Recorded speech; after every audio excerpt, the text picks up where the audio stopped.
মহাসড়ক জুড়ে এখন এআই এর কড়া নজরদারি। ঢাকা চট্টগ্রাম মহাসড়কে বসানো হয়েছে 1427টি ক্যামেরা। গুরুত্বপূর্ণ 16টি পয়েন্টে স্থাপন করা এআই ক্যামেরার মাধ্যমে কন্ট্রোল রুম থেকে মহাসড়কের পরিস্থিতি 24 ঘণ্টায় পর্যবেক্ষণ করছে হাইওয়ে পুলিশ। নিয়ম ভাঙলেই ক্যামেরায় শনাক্ত হচ্ছে যানবাহন।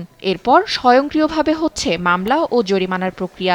এআই ক্যামেরা চালুর পর কুমিল্লা অংশে করা হয়েছে 491টি মামলা। জরিমানা আদায় হয়েছে প্রায় 16,15,000 টাকা। আমাদের ক্যামেরাগুলো এই অপরাধগুলো সার্ভিলেন্স করে যখনই তার সীমানার মধ্যে এসে অপরাধগুলো করবে, অটোমেটিক মামলা হয়ে যাচ্ছে এবং সংশ্লিষ্ট ব্যক্তির মোবাইল নম্বরে একটা SMS চলে যাচ্ছে। তাতে আমি মনে করি মানুষের মধ্যে একটা সচেতনতা বৃদ্ধি পাবে। এই উদ্যোগকে স্বাগত জানিয়েছে সাধারণ মানুষও। তাদের প্রত্যাশা, প্রযুক্তি নির্ভর নজরদারিতে মহাসড়কে ফিরবে আরও শৃঙ্খলা ও নিরাপত্তা। ব্যাপরা যে গতি এটা কমে যাবে, তারপর ডাকাতি ছিনতাই এগুলো কমে যাবে। আমি নিজেও গাড়ি ড্রাইভ করি, ইচ্ছে মতো আমিও যে স্পিড উঠে যেতাম, বাট এখন যেহেতু এআই ক্যামেরা আছে আমি নিজেও সচেতন থাকবো। এদিকে নারায়ণগঞ্জ অংশেও অটো ফাইন সিস্টেম চালুর পর বেড়েছে নজরদারি। চালকরা বলছেন এআই ক্যামেরার কারণে আগের চেয়েও বেশি সতর্ক হয়ে গাড়ি চালাচ্ছেন তারা। ফলে কমেছে বেপরোয়া গতি ও ট্রাফিক আইন ভাঙার প্রবণতা। অবশ্যই ভালো হয়েছে, ঠিক আছে, কারণ এই মামলাটা হইলে মনে করেন সব ড্রাইভারগুলো সতর্কভাবে গাড়ি চালাইবে।